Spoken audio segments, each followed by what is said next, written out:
Hello hello everyone. ఈరోజు ఒక special curry చేద్దామండి. అదేంటో చూద్దరు కానీ. అయితే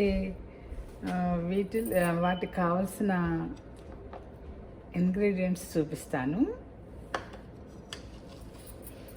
ఇది ఇక్కడ యూఎస్లో ఉల్లిపాయ పెద్దగా దొరుకుతుందండి, అందుకని ఇన్ని ముక్కలేని. ఇది ఒక ఉల్లిపాయ అన్నమాట.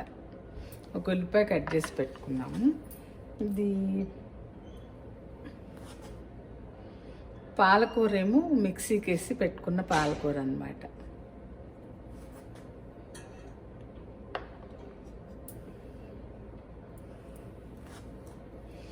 ఇదండి సోయా చంక్స్ దొరుకుతాయి కదా, అవి చక్కగా మరిగే వేడి నీళ్ళలో ఉప్పు వేసి ఇవి వేసి కొంతసేపు నానబెట్టేసి ఉంచామండి. కాస్త సాల్ట్ కూడా వేయడం వల్ల చక్కగా సోయాకి సాల్ట్ కూడా పట్టి ఉంటుంది, బాగుంటుందని. తర్వాత ఆ సోయా చంక్స్ని మిక్సీకి వేసి ఇలా మరీ పేస్ట్లా కాకుండా ఇలా పొడి పొడిగా ఉండేట్టు అనమాట. అయితే మన నాన్ వెజ్గా ఇది కీమా ఉంటుంది చూసారా, ఆ టైప్లో వచ్చింది ఇది ఇట్లా మిక్సీకి వేస్తే. ఇవి రెడీ పెట్టుకున్నాము. కాస్త అల్లం వెల్లుల్లి పేస్ట్ కూడా. ఇప్పుడు కర్రీ చేద్దాము. అంటే సోయా పాలకూర కర్రీ అన్నమాట. ప్యాన్ వేడెక్కింది, ఆయిల్ వేస్తున్నాను.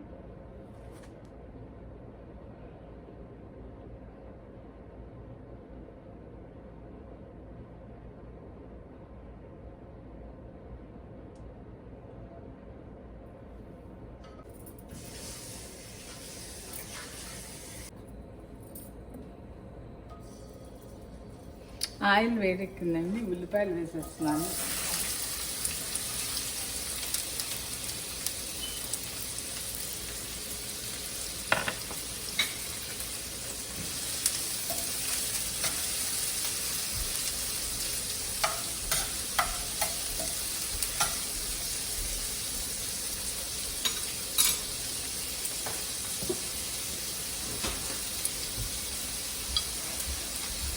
అయితే సోయాలో కాస్త సాల్ట్ వేసుకున్నాం కదండి, అందుకని ఒక అర స్పూన్ సాల్ట్ వేస్తున్నాను అనమాట.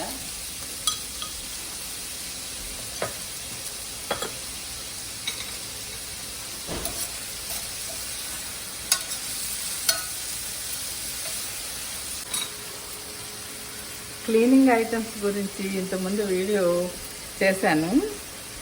ఆ వీడియో కూడా అందరూ చూడండి, బాగున్నాయి ఇన్స్ట్రుమెంట్స్ అన్నీ. యూఎస్లో ఉన్న వాళ్ళు అందరూ వాడుతున్నారు. అయితే మనకు ఇండియాలో కూడా అవన్నీ దొరుకుతున్నాయండి, ఈ రూంబా డిష్ వాషర్లు అవన్నీ. క్లీనింగ్కి అయితే బాగున్నాయి అవి. ఇల్లు శుభ్రం పెట్టుకోవడానికి, అంటే పని వాళ్ళు వచ్చినా రాకపోయినా వాటితో పని అయిపోతుంది అన్నమాట మనకి. అయితే అడగర్ల ఝాన్సీ ఛానల్ కొత్తగా చూసేవాళ్ళు ఉంటే సబ్స్క్రైబ్ చేయండి. ఈ వీడియో నచ్చినట్టయితే లైక్ చేయండి.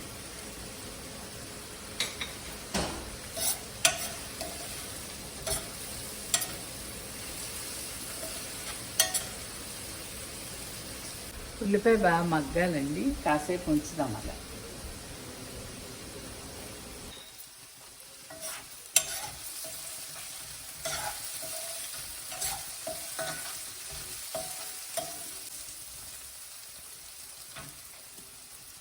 ఉల్లిపాయ వేగిందండి,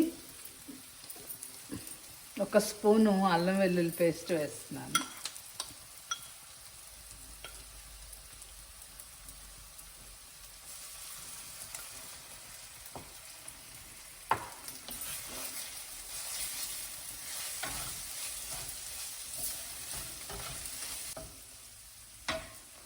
అల్లం వెల్లుల్లి మంచి వేగిన వాసన వచ్చే వరకు వేయించాలి కదా, కొంచెంసేపు టైం పడుతుంది అన్నమాట.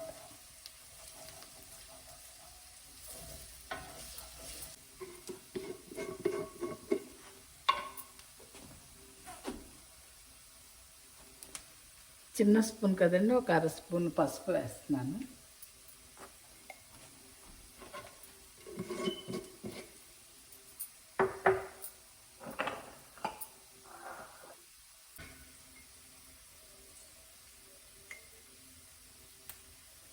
ఒక స్పూన్ కారం అండి. అయితే కొంచెం కారం ఎక్కువ తినేవాళ్ళు ఇంకో స్పూన్ కూడా వేసుకోవచ్చు. ఇంట్లో మనోడు ఉన్నాడు కదండి, కారం ఎక్కువ తినేడని మేము కొంచెం లైట్గానే వేసుకుంటున్నాము.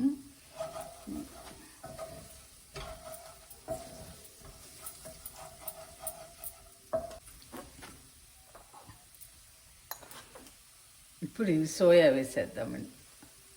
ఇది గ్రాన్యూల్స్లా వచ్చిందండి. ఇలాగా రౌండ్గా ఉండే సోయాని నానబెట్టి మిక్సీకి వేసామన్నమాట.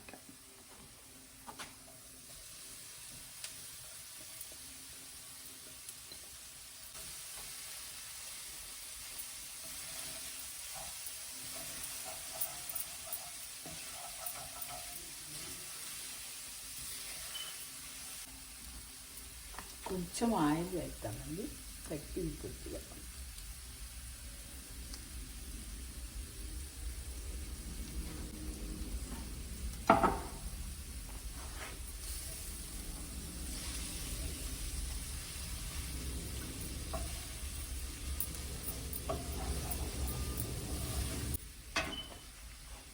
ఫ్లేమ్ కాస్త మీడియంగా పెట్టుకుని వేయిస్తున్నానండి కొంచెం.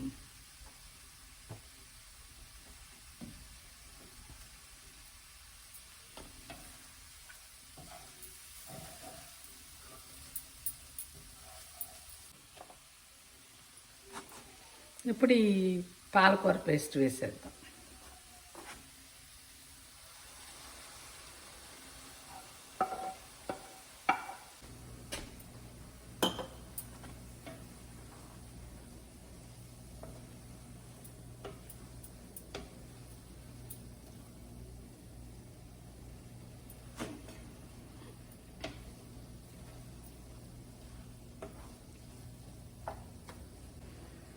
కాస్త ఉప్పు కారం పడుతుందని అలా వేయిస్తున్నానండి.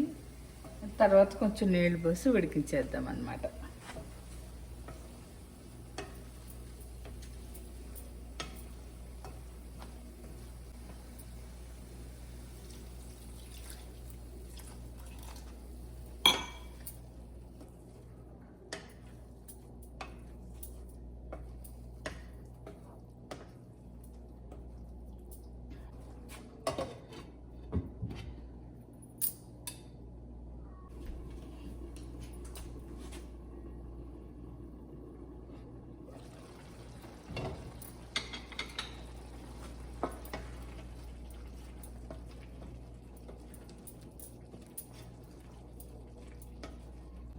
ఉడకనిద్దామండి ఇంకొక 5-6 నిమిషాలు.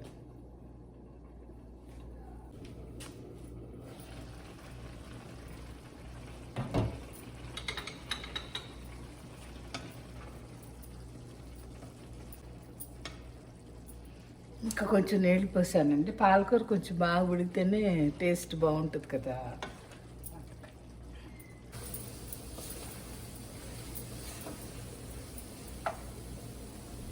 ఇలా దగ్గరకు చేసి తీసేయడమేనండి. అయితే దీంట్లో ఒక 1/2 స్పూన్ మసాలా కూడా వేసాను అనమాట.